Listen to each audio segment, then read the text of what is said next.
आपके एमपीजेड के लिए जनरल साइंस के इंपॉर्टेंट क्वेश्चन के बारे में। जी हाँ दोस्तों, ये आपका 7वां वीडियो है जनरल साइंस का।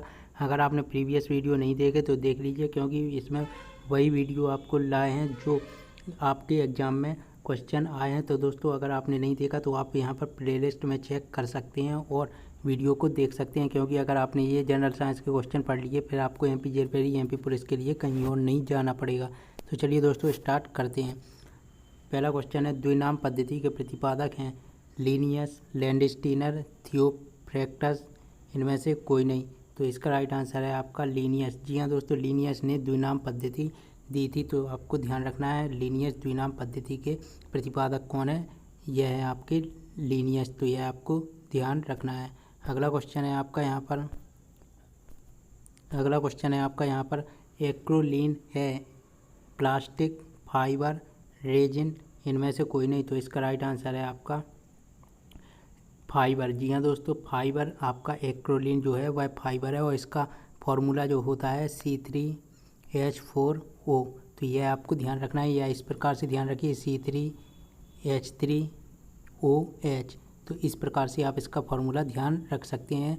तो एक्रोलीन क्या है, यह फाइबर है। अगला क्वेश्चन देखते हैं। अगला क्वेश्चन है आपका यहाँ पर, किस गैस में सड़े अंडे की गंध होती है। यहाँ पर ऑप्शन है hydrogen sulphide, nitrogen sulphide, carbon dioxide, इनमें से कोई नहीं।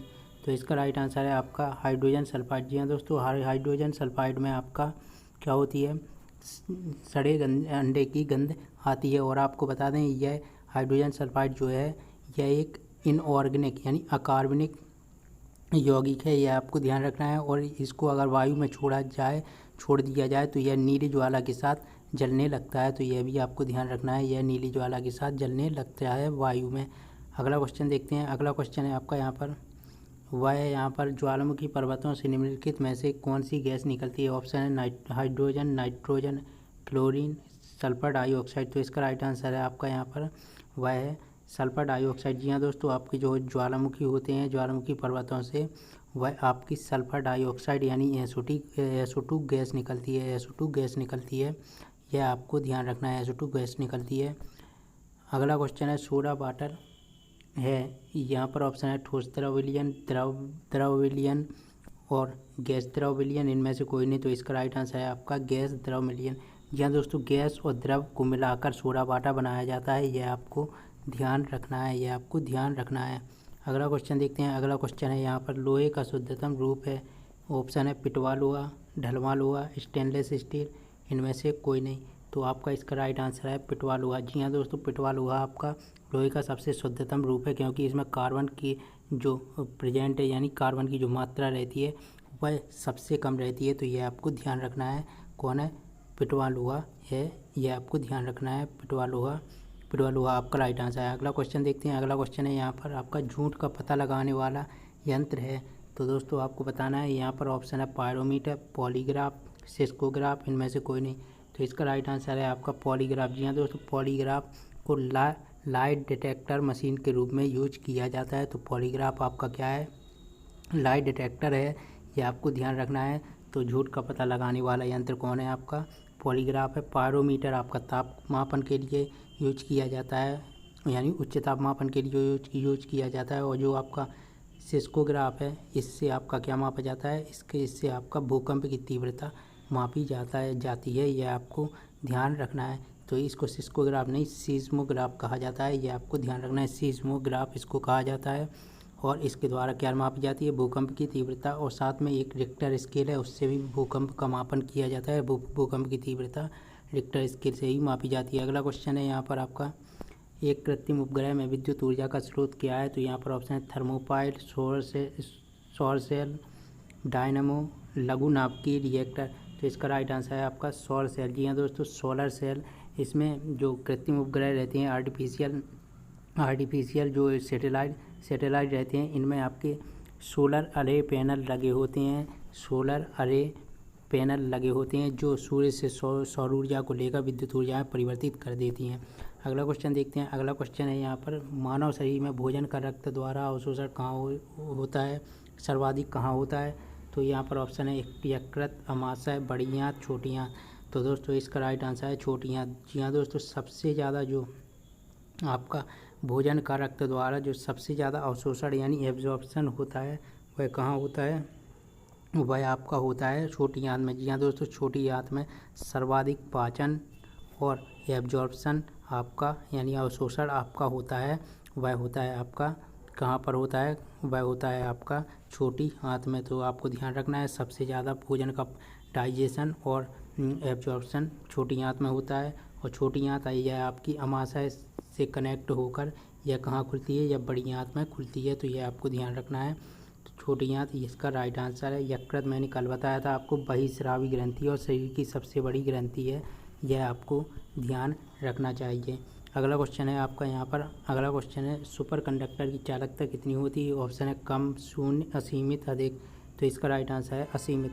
असीमित आपकी सुपर कंडक्टर की जो चालकता होती है वह असीमित होती है यानी अनलिमिटेड होती है, यह आपको ध्यान रखना है। तो यह आपको ध्यान रखना है। अगला क्वेश्चन देखते हैं। अगला क्वेश्चन है यहाँ पर आपका अधातु के ऑक्साइड प्रायः होते हैं। तो यहाँ पर ऑप्शन है अम्लीय, उदासीन, क्षारीय, इनमें से कोई नहीं। तो दोस्तों इसका राइट आंसर है आपका अम्लीय प्रकृति के आपके धातु के ऑक्साइड होते हैं, जैसे CO2 को ले लीजिए, SO2 को ले लीजिए। और आपको यहाँ पर बता दें जो आपके क्षारीय और जो आपके ऑक्साइड हैं वह आपके कौन होते हैं? धातु के होते हैं, जैसे आपके NaOH ले लीजिए, KOH ले लीजिए, ये आपके धातु के बने क्षारीय ऑक्साइड होते हैं। तो धातु के ऑक्साइड आपके क्षारीय होते हैं, यह आपको ध्यान रखना है। अगला क्वेश्चन देखते हैं। अगला क्वेश्चन है आपका यहाँ पर विश्व की प्रथम परखनली शिशु का नाम क्या था? तो यहाँ पर ऑप्शन है आस्था, इंदिरा, लुइस, हर्षा। तो दोस्तों आपको बता दें इसका नाम था लुइस जॉय, पूरा नाम ध्यान रखिए, लुइस जॉय ब्राउन इसका पूरा नाम था, यह आपको ध्यान रखना है। तो दोस्तों आपको बता दें इसका जो जन्म हुआ था वह हुआ था 25 जुलाई 1978 को। तो पहली टेस्ट ट्यूब बेबी कौन थी? वह थी लुइस जॉय ब्राउन। तो यह आपको ध्यान रखना है। अगला क्वेश्चन है आपका यहाँ पर सनशाइन विटामिन किसे कहते हैं? ऑप्शन है vitamin A, vitamin D, vitamin C, vitamin B. तो इसका राइट आंसर है आपका विटामिन डी, क्योंकि दोस्तों आपको पता है विटामिन डी का सबसे मुख्य स्रोत क्या है? वह है आपका सूर्य की किरणें। तो दोस्तों आपको ध्यान रखना है सनशाइन विटामिन किसे कहते हैं? विटामिन डी को कहते हैं। और आपको यहाँ पर बता दें कि जो विटामिन डी है इसे हार्मोन भी कहा जाता है। दोस्तों यह क्वेश्चन में आपका आया हुआ है पहले कि किस विटामिन को हार्मोन कहा जाता है, तो वह विटामिन डी को कहा जाता है, विटामिन डी को। तो यह आपको विटामिन डी से संबंधित यह क्वेश्चन ध्यान रखना है। अगला क्वेश्चन है यहाँ पर आपका राष्ट्रीय पोषण संस्थान कहाँ स्थित है? ऑप्शन है हैदराबाद, बेंगलुरु, मैसूर, देहरादून। तो जो आपका राष्ट्रीय पोषण संस्थान है वह हैदराबाद में स्थित है। आपको बता दें इसकी स्थापना 1918 में जो तमिलनाडु के कुन्नूर शहर में एक कमरे की प्रयोगशाला के रूप में हुई थी। उसके बाद 1959 को हैदराबाद के उस्मानिया विश्वविद्यालय के कैंपस में इसे स्थापित किया गया है। तो यह आपको ध्यान रखना है, कहाँ है? हैदराबाद में है, यह आपको ध्यान रखना है। तो यह आपको ध्यान रखना है। अगला क्वेश्चन देखते हैं। अगला क्वेश्चन है यहाँ पर आपका कौन सा विटामिन हमारे शरीर में तीव्रता से बनता है? Vitamin A, vitamin D, vitamin C, vitamin B. तो इसका राइट आंसर है आपका विटामिन डी। जी हाँ दोस्तों, विटामिन डी हमारे शरीर में सर्वाधिक सबसे तेज बनता है, सबसे तेज गति से बनता है, यानी तीव्रता से सबसे तीव्र बनता है। तो यह आपको ध्यान रखना है। और यहाँ पर आपको बता दें दोस्तों जो vitamin A, vitamin D, vitamin E और विटामिन के ये वसा में घुलनशील विटामिन है, जबकि विटामिन बी और सी आपके किस में घुलनशील विटामिन है? यह जल में घुलनशील विटामिन है। तो यह क्वेश्चन में पहले पूछ चुके हैं, तो यह आपको ध्यान रखना है। इनके रासायनिक नाम भी ध्यान रखना है। विटामिन ए का रेटिनॉल है, विटामिन डी का आपका क्या है? वह है आपका कैल्सीफेरॉल, और विटामिन सी का है एस्कॉर्बिक एसिड, और विटामिन बी कॉम्प्लेक्स इसमें कई विटामिन है, जैसे B1 है, B2 है, ऐसे करके आपके B6 है, B12 है, ऐसे काफ़ी विटामिन है। तो दोस्तों आपको बता दें ये जो विटामिन B1 है उसका नाम थायमिन है, और विटामिन B2 का नाम क्या है? उसका नाम है आपका राइबोफ्लेविन। तो यह भी आपको ध्यान रखना है।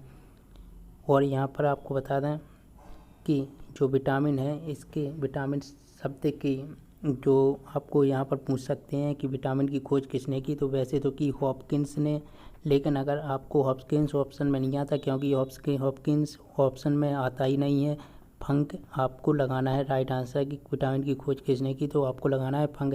फंक ने क्या किया था, फंक ने विटामिन नाम दिया था, तो विटामिन नामकरण इन्होंने किया था, लेकिन खोज हॉपकिंस ने की थी। तो हॉपकिंस आपका ऑप्शन में ज़्यादातर देखा नहीं गया है, तो आपको फंक लगाना है। खोज किसने की थी, फंक ने की थी। और विटामिन ए और बी की खोज आपकी मैकुलन ने की थी, यह आपको ध्यान रखना।